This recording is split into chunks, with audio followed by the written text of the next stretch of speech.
Venons-en à cet autre titre de notre journal. Le père de la révolution burkinabé aura fait de l'émancipation de l'autre moitié de l'humanité son cheval de bataille. Sous la révolution, des femmes sont nommées au gouvernement, mais aussi à la tête de circonscriptions administratives à travers le pays. Thomas Sankara va œuvrer pour la fin du mariage forcé, du lévira, des mutilations génitales féminines, tout ce qui porte atteinte aux droits et à la dignité de la femme. Sankara et les femmes, c'est Oumou Sissé qui nous en parle. 3 femmes, dont une au ministère du budget dans son premier gouvernement en 1983, puis 5 dans son dernier gouvernement en 1986, Thomas Sankara a fait de l'émancipation de la gente féminine burkinabé son cheval de bataille. Pour Thomas Sankara, il était inconcevable de réussir une révolution populaire en se privant de l'apport de l'autre moitié du ciel. La femme en général occupe une place très importante dans notre révolution. Et dans le discours d'orientation, nous avons dit que l'on ne saurait construire la révolution voltaïque sans cette moitié de la population. Elle porte la moitié du ciel, pour reprendre la formule de notre penseur.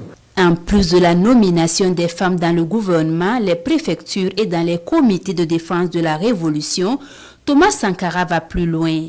Il va essayer d'instituer le salaire vital, qui est un prélèvement automatique d'environ 0,5% sur le salaire des fonctionnaires pour rétribuer le travail quotidien de leur épouse. En 1984, dans le cadre de la commémoration de la Journée internationale des droits de la femme, le père de la Révolution marque les esprits en demandant aux hommes de se rendre au marché et de faire la cuisine pour leur épouse.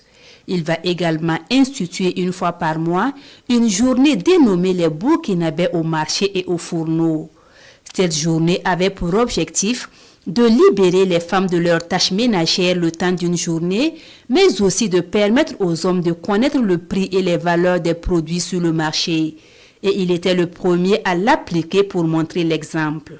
Thomas Sankara, c'est aussi celui-là qui met fin aux dots et aux léviras qu'il considérait comme une marchandisation du corps humain. Il s'est aussi attaqué aux mutilations génitales féminines et au mariage forcé en imposant un âge légal. Pour libérer les mentalités, il faut oser s'attaquer aussi à nos formes, à certains aspects de notre culture qui aliènent la femme. Les mutilations sexuelles pour nous sont une façon d'amoindrir la femme, sont une façon de marquer la femme du sceau de son infériorité permanente. L'abolition de la polygamie, autre engagement de Thomas Sankara, mais qui fut combattu par les hommes en grande majorité, mais aussi par certaines femmes. Le lévira, le mariage forcé, l'excision et la polygamie étaient considérés comme des injustices par le président Thomas Sankara. Autre combat de Thomas Sankara en matière de droits de la femme, celui contre l'exclusion des filles qui tombent enceintes en étant à l'école. Taxé de féministe, Thomas Sankara va toujours refuser cette étiquette malgré son fort engagement pour l'épanouissement de la femme.